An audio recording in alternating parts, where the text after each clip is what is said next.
அன்பார்ந்த நேயர்களுக்கு வணக்கம். நான் உங்கள் மதுசூதனன் கலைச்செல்வன். தினமொரு கதை நிகழ்ச்சியில் இன்று உங்களை சந்திப்பதில் மகிழ்ச்சி கொள்கிறேன். மனித பிறவியின் பலன் இறைவனை வழிபடுவதுதான் என்பது நம்முடைய ஆச்சாரியர்கள் காண்பித்த வழி. இறைவனுக்கும் அவன் அடியார்களுக்கும் தொண்டு செய்வதினாலே பக்குவம் அடைந்த உயிர் இறுதியிலே இறைவனை சென்று அடைந்து முடிவில்லாத இன்பத்தில் திளைக்கும் என்பதை காண்பித்து தருகிறார்கள். அதற்கு தடையாக இருக்கக்கூடிய பாசமாகிற மலங்களை வென்று அது அடுத்தடுத்த படிநிலைகளுக்கு உயரும். மாயை, வினை, ஆணவம் முதலிய பாசங்களை அத்தனை எளிமையாக நாம் வென்று கடந்துவிட முடியாது. அதை அறிந்து சொன்ன ஆச்சாரியர்கள்தான் அதிலிருந்து நாம் விடுபெறுவதற்கான வழியையும் காண்பித்து தருகிறார்கள். அதிலே 2 முக்கியமான அதே நேரத்தில் எளிமையான வழிகள் பேசப்பட்டிருக்கின்றன. ஒன்று, நால்வர் பெருமக்கள் பாடியருளிய தேவாரம், திருவாசகம் தொடக்கமாக இருக்கும் திருமுறைகளை இறைவன் முன்பாக பொருள் பொதிந்த நிலையிலே பொருள் அறிந்து இறைவன் முன்பாக மனமுருகி பாடி வேண்டுவதும், இறைவன் எழுந்தருளியிருக்கக்கூடிய திருத்தலங்களுக்கு சென்று நம்மால் ஆன தொண்டுகளை செய்து இறை வடிவத்திலே ஈடுபட்டு அவர் முன்பாக கண்கலங்கி நிலையிலே நின்று இறைவனுடைய பெருமைகளை வாயார பாடியும் மனதால் நினைத்தும் தொண்டு செய்வது என்றிப்படி 2 செயல்களின் மூலமாக வினை கணக்கிலிருந்து உயிரானது விடைபெறலாம் என்பதை காண்பித்து தருகிறார்கள். அதனால்தான் கோயில் வழிபாட்டிற்கு ஒரு முக்கியமான இடத்தை நம்முடைய பாரம்பரியத்தில் கொடுக்கப்பட்டிருப்பதை பார்க்கிறோம். மூர்த்தி, தலம், தீர்த்தம் என்று முறையாய் தொடங்கினார்க்கு ஒரு வார்த்தை சொல்ல சற்குருவும் வாய்க்கும் பராபரமே என்பார் தாயுமானவ சுவாமிகள். சிவாலயங்களுக்கு சென்று வழிபடுவதன் மூலமாக ஒருவன் தன்னுடைய வினையிலிருந்து தன்னை நீக்கித் தருவதற்கான ஆச்சாரியரை கண்டடைந்து விடுவான் என்பது தெளிவாகிறது. குருநாதரை நாம் எப்படி தேர்ந்தெடுப்பது, எப்படி அறிந்து கொள்ளுவது என்பதற்கும் அடிப்படையாக செய்ய வேண்டியது சிவாலயங்களுக்கு சென்று இறைவனை வழிபடுவதுதான் என்பதை காண்பித்து தருகிறார்.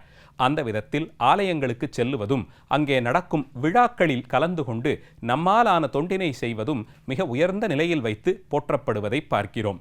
அப்படி நடைபெறக்கூடிய விழாக்களுக்குள்ளேயும் அந்த ஆலயத்தின் மரபுப்படி சைவாகமங்கள் கூறியிருக்கக்கூடிய விதிகளிலிருந்து வழுவாது செய்யப்படும் விழாக்கள் அவைதான் வழிபாட்டிற்கு உரியவைகளாக பார்க்கிறோம்.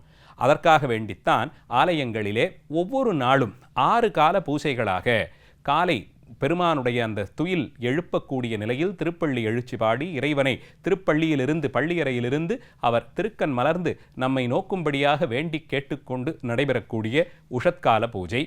அதைத் தொடர்ந்து முதல் காலமாக நடைபெறக்கூடிய ஒரு 8-9 மணி அளவிலே பெருமானுக்கு அபிஷேக ஆராதனைகள் எல்லாம் செய்து அவருக்கு நைவேத்திய முதலியவைகளை கொண்டு சேர்த்து வழிபடக்கூடிய பூஜை.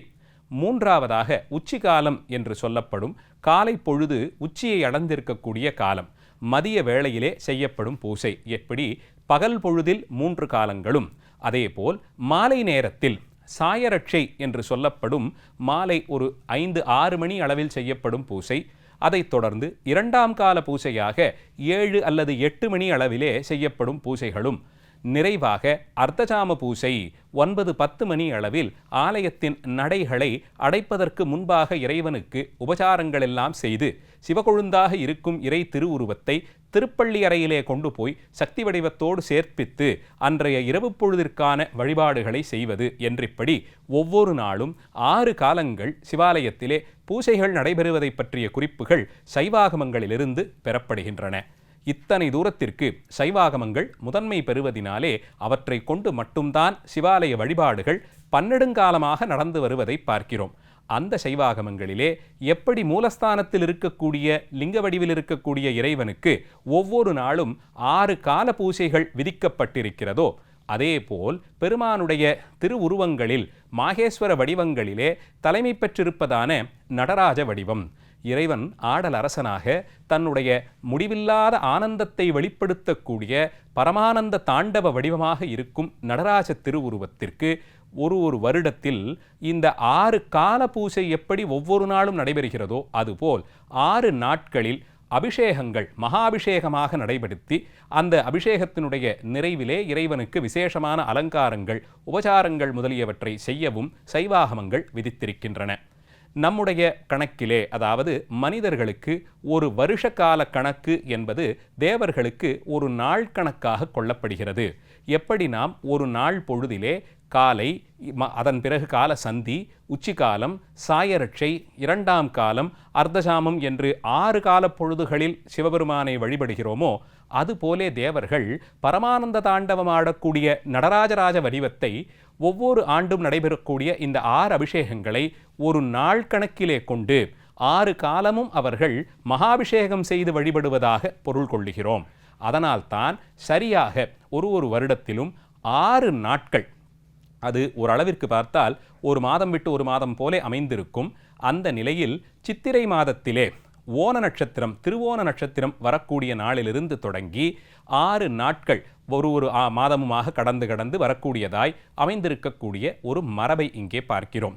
இதில் சித்திரை ஓணம் என்று சொல்லக்கூடிய ஒரு ஆண்டு பிறந்து, சித்திரை முதல் நாள் இந்த ஆண்டு தமிழ் ஆண்டு பிறக்கிறது என்று கொண்டால், பாரம்பரியமாக கொண்டால், முதல் அபிஷேகமாக சித்திரை மாதத்தில் வரக்கூடிய திருவோண நட்சத்திரத்திலே மகாபிஷேகம் நடைபெறும். அது உச்சிகாலத்திற்கான அபிஷேகமாக கொள்ளப்படுவது. அந்த காலப்பொழுதில் நடராஜ பெருமானை திருமஞ்சனம் செய்யக்கூடிய மண்டபத்திலே எழுந்தருளச் செய்து அதிகப்படியான திரவியங்களாலே பலபடியும் அபிஷேகங்கள் செய்வதும், கலசஸ்தாபனம் செய்து அந்த புனித நீரால் பெருமானுக்கு திருமுழுக்காட்டுவதும், சங்குகளை ஸ்தாபனம் செய்து அந்த சங்கின் தீர்த்தத்தினாலே அபிஷேகம் செய்வது என்று மிக பிரம்மாண்டமாக நடைபெறும். சித்திரை திருவோண அபிஷேகம் உச்சிகாலத்திற்கு என்று கொண்டால், அடுத்து நடக்க இருப்பது சாயரட்சைக்கான அபிஷேகம். இந்த அபிஷேகம்தான் சித்திரைக்கு அடுத்து வரக்கூடிய வைகாசியை தவிர்த்து அடுத்த மாதம் ஆனி மாதத்திலே வரக்கூடிய அபிஷேகம். ஆனி திருமஞ்சனம் என்று இதை சிறப்பித்து சொல்லுவார்கள். ஆனி மாதத்திலே வரக்கூடிய அந்த குறிப்பிட்ட அபிஷேக தினத்திலே அந்த விழாவே திருமஞ்சன விழாவாக சொல்லப்படுகிறது.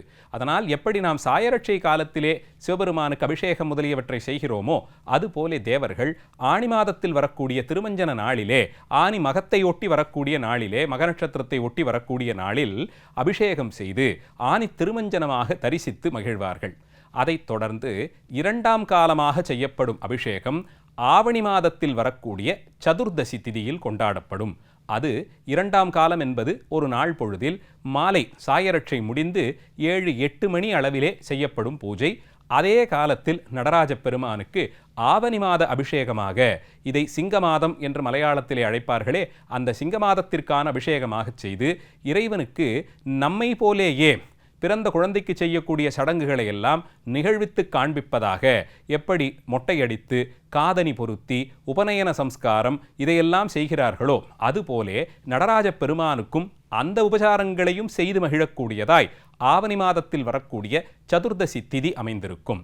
அதைத் தொடர்ந்து அர்த்தஜாமத்திற்கான காலமாக அதை அடுத்து வரக்கூடிய புரட்டாசி மாதத்தில் வரும் சதுர்தசி திதியிலே எப்படி இரவு வேளையிலே இறைவனே நள்ளிருளில் நட்டம் பயின்றாடும் நாதன் என்று மாணிக்க வாசகரால் அழைக்கப்படுகிறார் அல்லவா, அதன்படிக்கு இரவு வேளை கூட நள்ளிருட்கால பொழுதை அது அசுரகாலம் என்று கருதி நல்ல காரியங்களை, புனித காரியங்களை செய்யக்கூடாது என்று விதித்திருக்கிறார்கள்.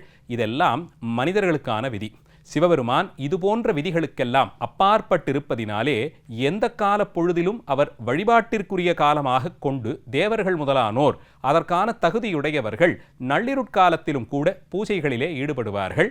அதற்கு பொருத்தமாய் இந்த புரட்டாசி மாதத்திலே வரக்கூடிய சதுர்தசி திதியில் நடைபெறும் மகாபிஷேகம் அர்த்தஜாமத்திற்கான அபிஷேகமாக கொள்ளப்படுகிறது. அதைத் தொடர்ந்து அடுத்த 2 மாதங்கள் அபிஷேகங்கள் கிடையாது. அதை அடுத்து வரக்கூடிய மார்கழி மாதம், ஐப்பசி கார்த்திகை கடந்து வரக்கூடிய மார்கழி மாதம், இதுதான் உஷத்கால பொழுதாக கொள்ளுகிறோம். ஒரு நாள் பொழுதிலே காலை பொழுது கதிரவன் உதிக்கக்கூடிய காலம் ஒவ்வொரு யுகத்திற்குமான சிருஷ்டி காலம் போலே என்று சொல்லுவார்கள். அந்த காரணத்தினால்தான் சூரிய உதயம் ஏற்படக்கூடிய காலத்தை நாம் இறை வழிபாட்டிற்கானது என்று கருதுகிறோம். மனம் ஒருநிலைப்பட்டு அன்றைய பொழுதிற்கான மங்களத் தொடக்கமாக அந்த காலம் அமைந்திருக்கிறது. மனிதர்கள் என்று இல்லை, எல்லா உயிர்களுமே காலை சூரியன் கதிரவன் தன்னுடைய கிரணங்களை பரப்பத் தொடங்கும் போதே புத்துணர்ச்சியோடு அந்த நாளை தொடங்கி அந்த நாளிலே நல்ல காரியங்கள் எல்லாம் நடக்க வேண்டும் என்ற இறை வணக்கத்தோடு தொடங்குகிறார்கள் அல்லவா. அதனால் உஷத்காலத்திலே செய்யப்படும் பூசை மிகுந்த சிறப்புடையது. இதே காரணத்தால் தான் மார்கழி மாதத்தையே நாம் காலை வேளையில், விடியற்காலை வேளையில் சிவாலயத்திற்கு சென்று பூஜை செய்வதற்கான காலமாகவே பார்க்கிறோம். உஷத்கால பூஜைதானே மார்கழி மாதத்தில் சிறப்பு பெறுகிறது. அதனால் மார்கழி மாதத்தில் வரக்கூடிய மிருகசிரீஷ நட்சத்திரத்தில் பௌர்ணமியோடு கூடிய அந்த திதியிலே நடைபெறும் அபிஷேகம் உஷத்காலத்திற்கான அபிஷேகம். இன்றும் கூட தில்லை தொடக்கமாக நடராஜ பெருமானுடைய வடிவங்கள் சிறப்பு பெற்றிருக்கும் தலங்களிலும் இன்னும் இருக்கக்கூடிய எல்லா சிவாலயங்களிலும் மார்கழி மாத திருவாதிரை அபிஷேகம் என்பது விடிய விடிய நடைபெறும் சிறப்பை பார்க்கலாம். அப்படி விடியற் பொழுதிற்கான காலமாய் மார்கழி மாதத்தை நியமித்து அன்றைய பொழுது மார்கழி மிருகசிரீஷ நட்சத்திரத்தில் மகாபிஷேகம் செய்து அடுத்த நாள் வரக்கூடிய ஆருத்ரா நட்சத்திரத்திலே இறைவன் ஆனந்த தாண்டவம் ஆடி காட்சி தரக்கூடியதை பார்க்கிறோம். அதைத் தொடர்ந்து அபிஷேகம் ஒரு ஆண்டில் என்றால் அந்த நிறைவு அபிஷேகமாக, இறுதியாக அந்த ஆண்டிற்கான அபிஷேகமாக தை மாதத்தை விடுத்து அடுத்து வரக்கூடிய மாசி மாதத்தில் வரும் சதுர்தசி திதியிலே அடுத்த அபிஷேகம், அது பௌர்ணமிக்கு முந்தி வரக்கூடிய சதுர்தசி திதியிலே மிக விசேஷமாக நடைபெறுவதை பார்க்கலாம். அது காலசந்தி என்று சொல்லப்படும் காலை பொழுது விடிந்த பிறகு செய்யக்கூடிய பூஜைக்கான காலம். அந்த காலத்திலே சதுர்தசி திதியில் இறைவனுக்கு ஒரு அபிஷேகம் என்று இப்படி ஒரு ஆண்டு பொழுதிலே 6 அபிஷேகங்கள். அது தேவர்களுக்கு ஒரு நாள் கணக்காக கொண்டு காலை முதல் உஷத்காலத்திலிருந்து மார்கழி மாத அபிஷேகத்தையும் கால சந்திக்கான காலமாய் மாசி மாத அபிஷேகத்தையும் சித்திரை மாதத்தில் நடைபெறக்கூடிய அபிஷேகத்தை உச்சிக்காலத்திற்கானதாகவும் அதை தொடர்ந்து வரக்கூடிய ஆணி திருமஞ்சனத்தை சாயரட்சைக்கு என்றும் ஆவணி புரட்டாசி அபிஷேகங்களை முறையே 2ஆம் காலம் அர்த்தஜாமத்திற்குரிய காலமாக வைத்து 6 காலப்பொழுதில் இறைவனுக்கு அபிஷேகாராதனைகள் செய்து வழிபாடு ஆற்றுவதை பார்க்கிறோம். இப்படி ஆண்டிற்கு 6 அபிஷேகம் என்று கணக்கு வருவதாலே தில்லை தொடக்கமாக பல தலங்களிலும் வெகு விமர்சையாக இந்த 6 அபிஷேகங்களும் அளவில்லாத திரவியங்களை கொண்டு செய்வதை பார்க்கிறோம். 5 ஆடி என்று இறைவனை சொல்லுவார்கள். பசுவிலிருந்து பெறப்படும் 5 திரவியங்களும் பெருத்த சுத்தி செய்யக்கூடியதானவை. அவைகளிலே எந்த குறையும் இல்லாத சிறப்புடையவை. பால், தயிர், நெய், கோஜலம், கோமலம் ஆகியவற்றை கொண்டு பஞ்சகவ்யத்தை விதிப்படி கூட்டி இறைவனுக்கு அபிஷேகம் செய்வதும், சந்தனம் முதலிய வாசனை திரவியங்களாலே அபிஷேகம் செய்வதும், மலர்களால் அபிஷேகிப்பதும், மான் கொம்பு, யானை தந்தம், காண்டாமிருகத்தினுடைய கொம்பு, மாட்டினுடைய கொம்பு இவற்றினாலே புனித நீர் சேர்த்து அபிஷேகம் செய்வதும், கங்கை முதலிய புண்ணிய தீர்த்தங்களிலிருந்து சேகரிக்கப்பட்டு தில்லைக்கு கொண்டு வந்து சிதம்பரத்திலே பெருமானுக்கு அபிஷேகம் செய்வதும், ஆயிரக்கணக்கிலே தீர்த்த குடங்கள் ஸ்தாபித்து அவற்றை மந்திரபூர்வமாக அதிலே ஆவாகனங்கள் எல்லாம் செய்யப்பட்டு அதால் இறைவனுக்கு அபிஷேகம் செய்வதும், மலர்மறை பொழிவது போலே மலர்களால் அபிஷேகம் செய்வது என்று இறைவனுக்கு மிக விமர்சையாக பல மணி நேரம் தொடர்ந்து நடைபெறக்கூடியதாய் இந்த 6 அபிஷேக காலங்களும் இருக்கும். அதிலே 2 அபிஷேக காலங்கள் ஆணி மற்றும் மார்கழி உற்சவமாகவே பெருவிழாவாக கொண்டாடப்பட்டு ஆணி திருமஞ்சனம் 10 நாள் விழா என்றும் மார்கழி திருவாதிரை 10 நாள் விழாவாகவும் தில்லையிலே அமைந்திருக்க பார்க்கிறோம். ஏதாவது ஒரு சிவாலயத்திலாவது நடைபெறக்கூடிய இந்த அபிஷேகத்திலே நாமும் கலந்து கொண்டு அந்த காலப்பொழுதிற்கான பூசையாக அதை கருதி இறைவனை வழிபட்டு பேரடைவோம். நாளைய தினம் மீண்டும் ஒரு கதையோடு உங்களை சந்திக்கிறேன். நன்றி, வணக்கம்.